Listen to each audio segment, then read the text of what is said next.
San Francisco, 1964. Winter. A challenge is coming that will change Bruce Lee's life forever.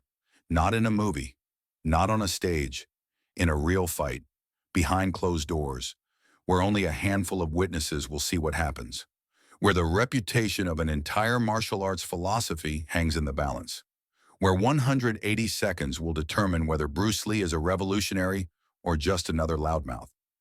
This is the story of the fight that almost destroyed Bruce Lee, the fight that the Kung Fu community tried to hide, the fight that forced Bruce to reinvent everything he knew about martial arts, the fight with Wong Jack Man, the setup why they wanted to stop Bruce. San Francisco, 1964.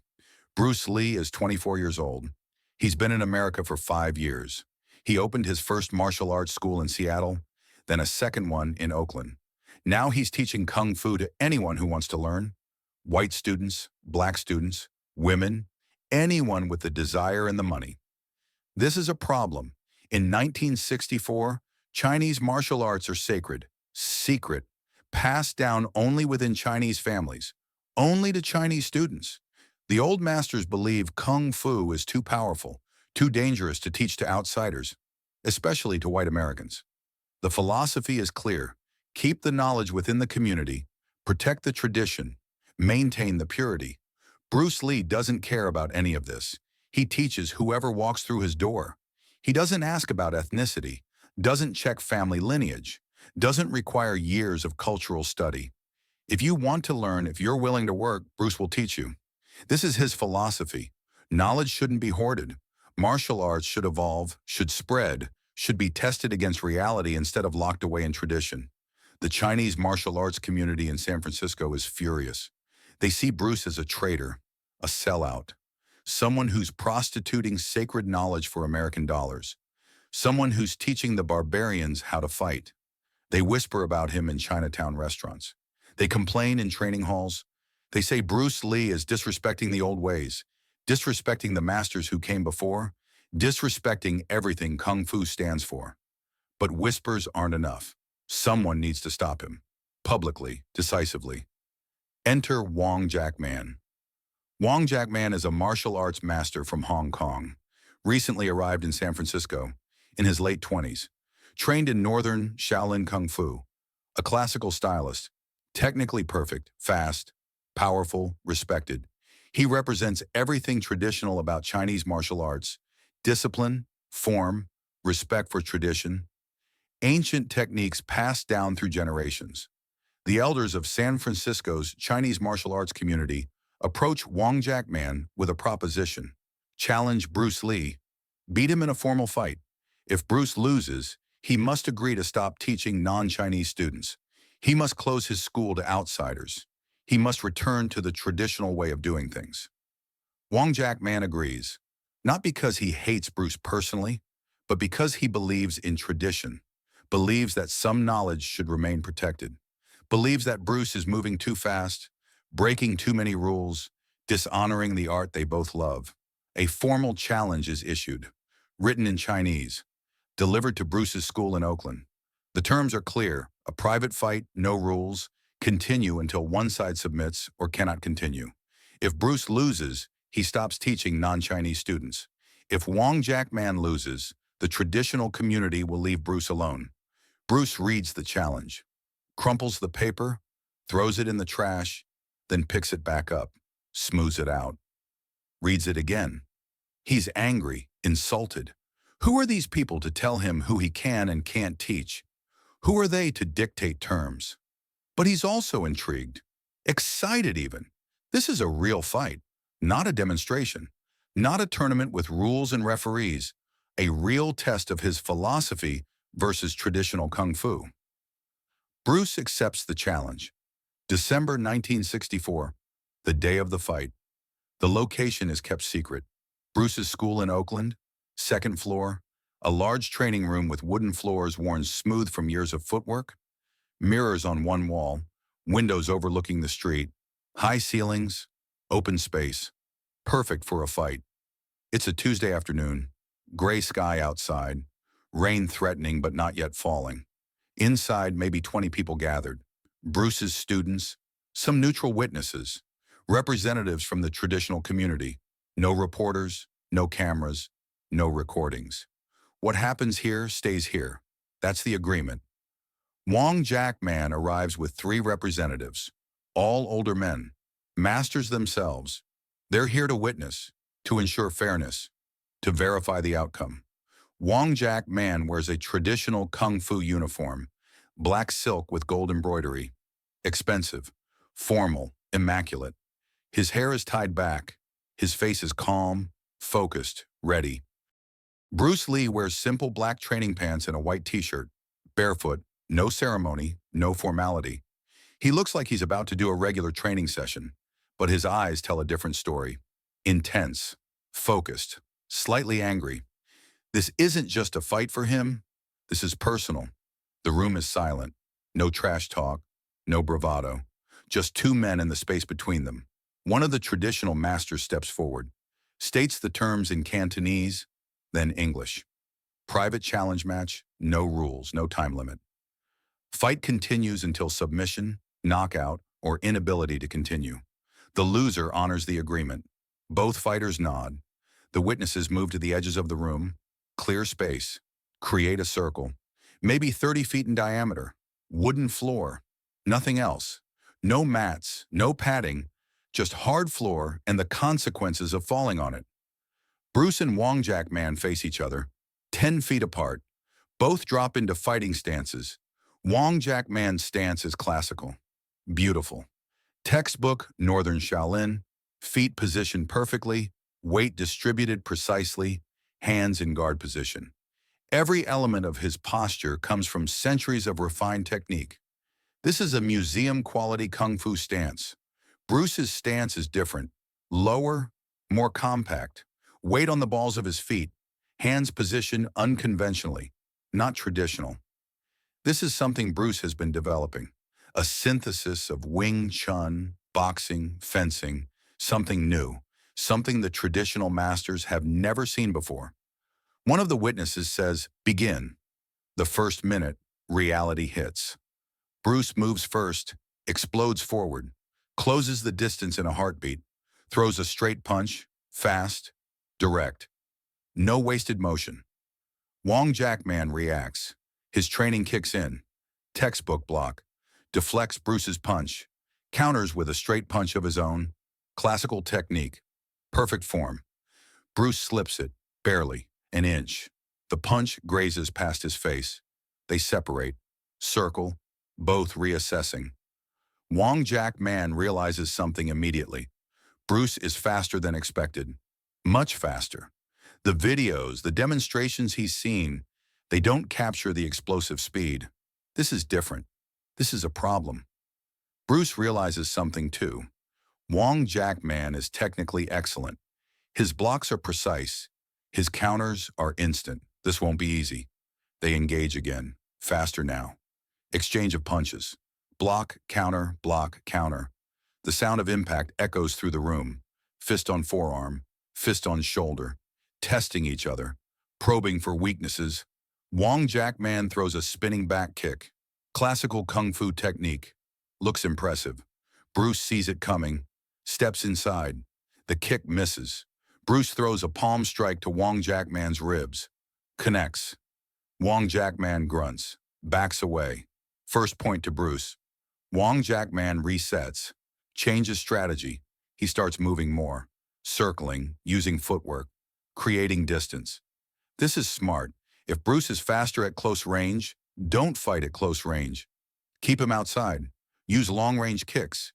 Use traditional techniques that Bruce hasn't trained against. Wong Jack Man throws a high kick, aimed at Bruce's head, fast, powerful. Bruce ducks. The kick whistles past. Wong Jack Man immediately throws another kick.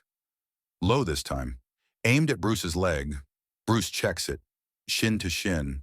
Both men wince. They're both learning, adapting. This is real fighting, not choreography, not demonstration, real adaptation in real time. 1 minute has passed. The second minute, Bruce's frustration. Bruce is getting frustrated. Wong Jack Man won't stand still, won't engage at close range, keeps circling, throwing long-range techniques, then backing away. This is smart fighting, tactical, but it's also cowardly in Bruce's mind. This isn't how martial arts should work. Bruce tries to cut off the ring, herds Wong Jack Man toward the wall, limits his movement, forces engagement. Wong Jack Man realizes what's happening, tries to circle away. Bruce is faster, closes distance, grabs Wong Jack Man's wrist, pulls him in, throws a punch with the other hand. Wong Jack Man blocks, but now they're clinched, grappling. This is close quarters combat. Neither man trained extensively for this. It's messy, ugly, real. They struggle. Bruce tries a trip. Wong Jack Man sprawls, prevents the takedown. They separate, both breathing hard now. Sweat on foreheads. This is harder than expected for both of them. Wong Jack Man throws a combination, punch, punch, kick. Classical kung fu combination. Bruce blocks the first punch, slips the second, catches the kick, sweeps Wong Jack Man's standing leg. Wong Jack Man falls, hard, lands on his back on the wooden floor. The sound echoes through the room. Bruce dives on top of him, ground fighting. Bruce hasn't trained much for this. Neither has Wong Jack Man. But both are athletes, both are fighters. Instinct takes over. Bruce tries to strike. Wong Jack Man covers up, tries to roll away. Bruce mounts him, throws punches down. Some land, some are blocked. Wong Jack Man bucks, throws Bruce off. Both scramble to their feet. The witnesses are stunned. This isn't beautiful. This isn't the elegant kung fu they expected. This is a street fight. This is real. 2 minutes have passed. The third minute, the chase. Wong Jack Man is hurt, breathing heavy. His back aches from the fall. His ribs hurt from Bruce's strikes. He's realizing he might lose. He's realizing that traditional kung fu, as beautiful as it is, isn't enough against someone like Bruce. Someone who doesn't follow the rules. Someone who fights however works. Wong Jack Man does something unexpected. He runs. Not out of the room, but away from Bruce. Literally running around the room, using his footwork, creating distance, resetting, buying time. Bruce chases. This looks absurd, but it's also tactical. Wong Jack Man is avoiding engagement. Bruce can't hit him if he can't catch him. Bruce cuts him off, corners him near the mirrors. Wong Jack Man has no choice. He engages, throws a desperate combination, punches, elbows, knees, everything at once. Survival mode. Bruce covers up, takes some hits, but powers through, drives forward, slams Wong Jack Man into the mirror. The glass cracks, not shattered but cracked. The sound is sharp, dangerous. Wong Jack Man tries to escape. Bruce grabs his uniform, the expensive silk, pulls him back, spins him around, throws a barrage of punches, to the body, to the head, fast, not full power but enough, overwhelming. Wong Jack Man covers up, drops to a defensive crouch, hands overhead, no longer attacking, just defending, just surviving. Bruce stops, steps back, says in Cantonese, "Are you done?" Wong Jack Man doesn't answer, just breathes, hard, ragged. Bruce asks again, "Are you done?" Wong Jack Man nods, barely, but it's a nod. 3 minutes and 12 seconds from start to submission. The fight is over. The aftermath. Bruce's crisis. The traditional masters gather Wong Jack Man, help him up, check him for injuries. He's bruised, exhausted, humiliated, but not seriously injured. He lost, clearly, decisively. The witnesses confirm. Bruce Lee won. The challenge is satisfied. The agreement is void. Bruce can teach whoever he wants. The traditional community has no more claim. They leave, quietly. No handshake, no respect, just defeat and exit. Bruce's students celebrate. They're ecstatic. Their teacher just validated everything he's been teaching, proved that his way works, proved that traditional kung fu can be beaten. But Bruce isn't celebrating. He's standing in the middle of the room, breathing hard, staring at the cracked mirror. Something is wrong. He won, but it doesn't feel like victory. Linda Lee, Bruce's wife, is there. She saw the whole thing. She approaches him. "Are you okay?" Bruce doesn't answer immediately, then says quietly, "That took too long." "What?" 3 minutes. That took 3 minutes. Bruce looks at his hands. They're shaking slightly, from adrenaline, from exertion. "I couldn't finish him in the first minute. I couldn't even catch him cleanly. He kept running. I kept chasing. That shouldn't happen." Linda doesn't understand. "But you won." "I won ugly." Bruce sits down on the floor, puts his head in his hands. "Everything I teach, everything I believe about efficiency and directness, it didn't work. Not completely. I was tired after 3 minutes. My techniques weren't clean. I couldn't end it quickly." One of Bruce's students, James Lee, approaches. "Sifu, you dominated that fight. You proved your point." Bruce shakes his head. "I proved I could beat one traditional kung fu master in a closed room with no rules. But I also proved that my kung fu isn't as effective as I thought it was. If I can't finish a fight in under a minute, what happens against multiple opponents? What happens against someone bigger, stronger, better trained?" This moment changes Bruce Lee forever. The transformation, birth of Jeet Kune Do. The next day, Bruce starts a training journal, begins analyzing everything about that fight, what worked, what didn't, what he expected versus what actually happened. Problems identified. Too much Wing Chun. Bruce relied heavily on Wing Chun trapping techniques. They work at close range, but Wong Jack Man avoided close range. Bruce needed longer range tools. No ground game. When they ended up on the floor, Bruce had no idea what he was doing. Just instinct. He needs to learn grappling, wrestling, something. Cardio issues. 3 minutes and Bruce was exhausted. That's unacceptable. If he's teaching fighting, he needs to be in better shape than his opponents. Limited tools. Classical kung fu stances look good, but they limit mobility. Bruce needs to study boxing footwork, fencing distance management, wrestling takedowns. He needs everything. This realization is devastating and liberating at the same time. Devastating because Bruce realizes how much he doesn't know, how incomplete his training has been, how lucky he was that Wong Jack Man wasn't a better fighter. Liberating because now Bruce knows exactly what he needs to do. He needs to abandon classical kung fu completely. Not disrespect it, not reject it, but evolve beyond it. Take what works from every martial art, boxing, fencing, wrestling, judo, karate, taekwondo, whatever works, mix it together, create something new, something efficient, something that ends fights in seconds, not minutes. This is the birth of Jeet Kune Do. Bruce starts training differently. He studies boxing with professional boxers, learns footwork, learns head movement, learns how to throw straight punches with power. He studies fencing, learns distance management, learns timing and rhythm. He studies wrestling, learns takedowns and ground control. He studies everything. He reads books on biomechanics, on physiology, on psychology of combat. He becomes obsessed with efficiency, with the shortest path between 2 points, with eliminating wasted motion.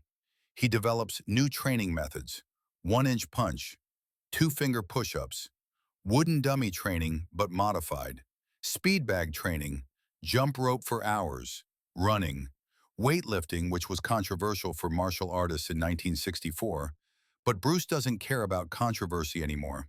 His philosophy crystallizes. Absorb what is useful, reject what is useless, add what is specifically your own. This becomes the core of Jeet Kune Do. Not a style, a philosophy, a way of approaching combat that's constantly evolving, constantly improving, never static, never finished. Wong Jack Man's side, the other story. Years later, Wong Jack Man tells a different version of the fight. In his version, the fight lasted 20 minutes, not 3. In his version, he dominated much of it. In his version, it was more of a draw that Bruce's students interpreted as a victory. Who's telling the truth? Witnesses disagree. Bruce's students say 3 minutes, decisive victory. Traditional community representatives say longer, more competitive. The truth probably lies somewhere in between. Combat time perception is distorted. 3 minutes of intense fighting feels like 20. 20 minutes of low-intensity sparring might feel like 3. What matters isn't the exact duration. What matters is the outcome. Bruce changed his entire approach to martial arts after that fight.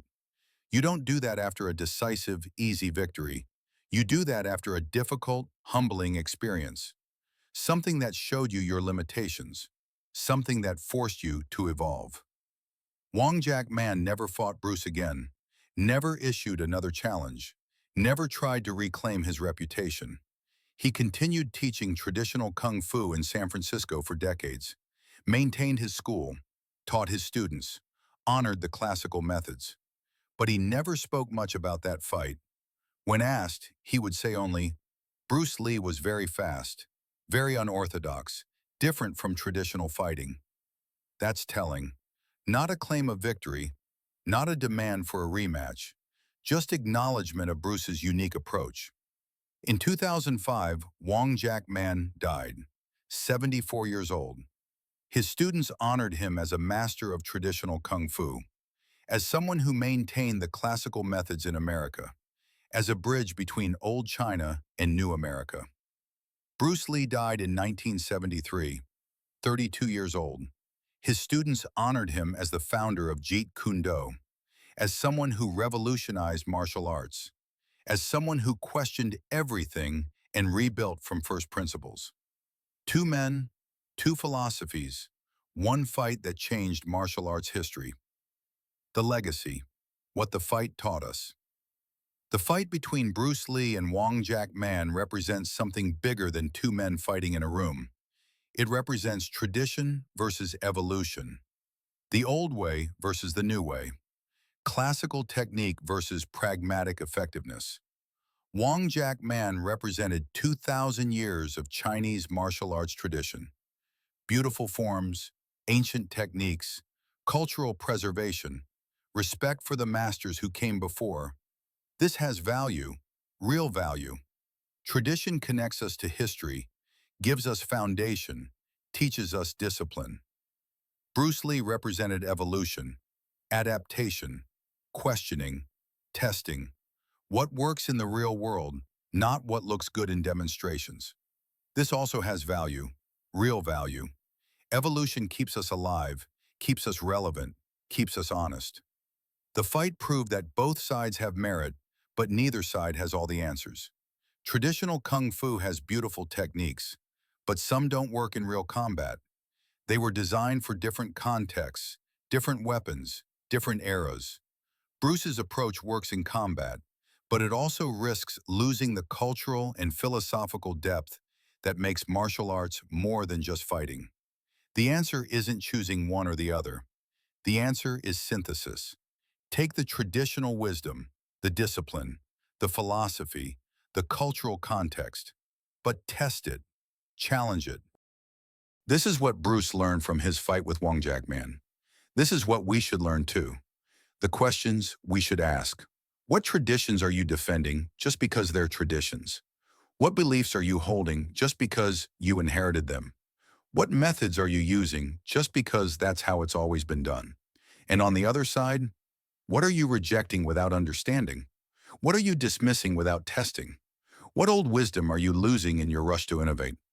Bruce Lee fought Wong Jack Man in 1964. 3 minutes that exposed limitations on both sides. 3 minutes that led to decades of evolution. 3 minutes that created a philosophy that's still relevant 60 years later. What's your 3-minute moment?